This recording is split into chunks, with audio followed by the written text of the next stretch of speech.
बिस्मिल्लाहिर्रहमानिर्रहीम अस्सलाम वालेकुम। अभी हम अपनी साइटोप्लाज्म की सीरीज़ की नेक्स्ट वीडियो में आए हैं और इसमें हम गोल्जी अपरेटस के बारे में बात करेंगे।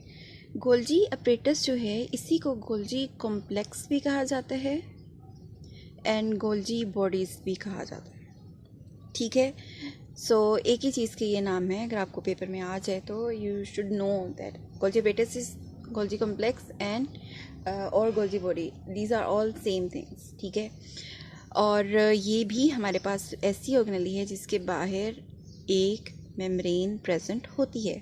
इससे पहले जो हमने बात की एंडोप्लाज्मिक रेटिकुलम के बारे में, वो भी मेम्ब्रेन बाउंड ऑर्गेनेली थी। ठीक है, और इसके ये हमारे पास हर सेल के अंदर मौजूद होता है। हमारी बॉडी के हर एक सेल में ये मौजूद है एक्सेप्ट रेड ब्लड सेल्स। ठीक है, ये हमारे पास हर सेल में है एक्सेप्ट रेड ब्लड सेल्स। और कहाँ पर होते हैं ये हमारे पास नियर न्यूक्लियस प्रेजेंट होता है। हम अभी बात करेंगे इसके स्ट्रक्चर के बारे में, ये किस तरह का है। यहाँ पर भी ये ड्रॉ नहीं हुआ हुआ, ये आपको पता होना चाहिए मैंने क्या ड्रॉ किया है। अच्छा, अब इसके अलावा इसके अंदर जो कुछ ऐसे सेल्स होते हैं जिनके अंदर सिर्फ एक ही गोल्जी अपरेटस मौजूद होता है, कुछ होते हैं जिनके अंदर मोर देन वन गोल्जी मौजूद हों। ठीक है, सो इसको हम कहते हैं कि इसकी जो लोकेशन है वो इस तरह से होती है। अब हम इसके स्ट्रक्चर के बारे में बात करते हैं। अच्छा जी, हम गोल्जी का स्ट्रक्चर पढ़ने से पहले हम रिवाइज करेंगे एंडोप्लाज्मिक रेटिकुलम को। हमने ये बात की थी कि जो न्यूक्लियस है और सेल मेम्ब्रेन है उसके दरमियान में एंडोप्लाज्मिक रेटिकुलम प्रेजेंट होता है। और हमने बात की कि रफ एंडोप्लाज्मिक रेटिकुलम होगा तो वो प्रोटीन कंटेनिंग प्रोटीन्स बनाएगा, प्रोटीन सिंथेसिस करेगा। अगर वो स्मूथ होगा तो वो नॉन प्रोटीन सब्सटेंसेस बनाएगा। ठीक है, जो गोल्जी अपरेटस है इसने क्या करना होता है, ये इन प्रोसेसिंग ऑफ प्रोटीन्स ये इन्वॉल्व होता है। प्रोसेसिंग मतलब इसने जो चीज़ प्रोटीन्स बना ली एंडोप्लाज्मिक रेटिकुलम ने, इसी को आगे प्रोसेस करने का काम है गोल्जी अपरेटस का। ठीक है, गोल्जी अपरेटस इस तरह का ये स्ट्रक्चर होता है। ये मतलब वेजिकल्स होती हैं और ये वेजिकल्स का कोई 5 to 8 होती हैं। मैंने यहाँ पे सिर्फ 3 ड्रॉ की हैं। ये 5 to 8 सैक्स होती हैं बेसिकली, और वो फ्लैट सी होती हैं। आपको नज़र आ रही होंगी कि ये बहुत फ्लैट सी वेजिकल्स हैं और ये एक दूसरे के ऊपर पड़ी हुई होती हैं। ठीक है, सो अब ये क्या काम करती हैं कि ये नहीं आएगा। अच्छा, ये क्या काम करती हैं कि इन्होंने जो चीज़ ER ने बनाई उसी को आगे प्रोसेस करना। ठीक है, अब इसकी बेस पर इसकी प्रोसेसिंग में ऑब्वियसली इसने रिसीव करना है और फिर प्रोसेस करके ये कुछ बनाएगा और वो वहाँ से रिलीज़ होगा इसके अंदर से। तो इसकी बेस पर हमने इसकी 2 टाइप्स बना लिए। इन टाइप्स को हम कहते हैं सिस फेस या सिस टाइप और ट्रांस टाइप। ठीक है, तो इसकी 2 टाइप्स हैं। गोल्जी अपरेटस के स्ट्रक्चर में हमने 2 तरह की गोल्जी बॉडीज़ को पढ़ना है। सिस फेज होगी इसकी और एक इसका होगा ट्रांस फेज।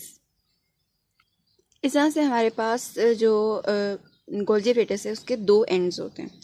एक है सिस फेज जो कि टुवर्ड्स न्यूक्लियस प्रेजेंट होता है, न्यूक्लियस के पास वाला जो हिस्सा होता है उसे हम कहते हैं सिस फेज। और दूसरी वाली जो साइड होती है जो नियर सेल मेम्ब्रेन हो उसे हम कहते हैं ट्रांस फेज। ठीक है, नियर ER जो एंडोप्लाज्मिक रेटिकुलम के पास प्रेजेंट है उस हिस्से का काम है कि एंडोप्लाज्मिक रेटिकुलम जो बनाएगा ये उसे रिसीव करेगा।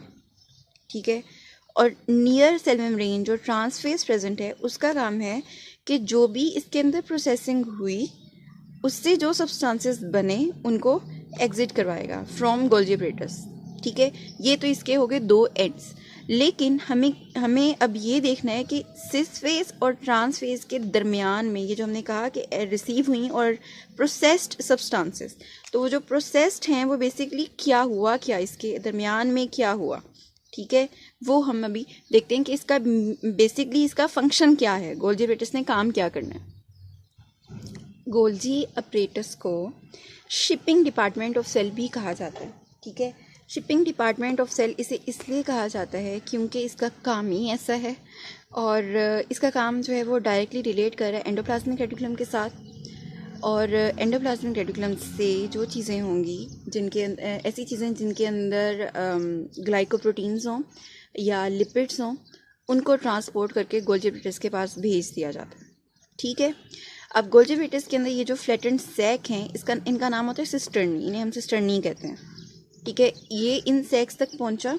सबसे पहले उनके अंदर प्रोसेसिंग ऑफ मटेरियल्स होगी, मतलब ये जो ग्लाइकोप्रोटीन और लिपिड कंटेनिंग जो वेसिकल्स आई जो ट्रांसपोर्ट की गई, उनकी प्रोसेसिंग होगी। इन प्रोसेसिंग के अंदर उनको फर्दर और मॉडिफाई कर दिया जाएगा।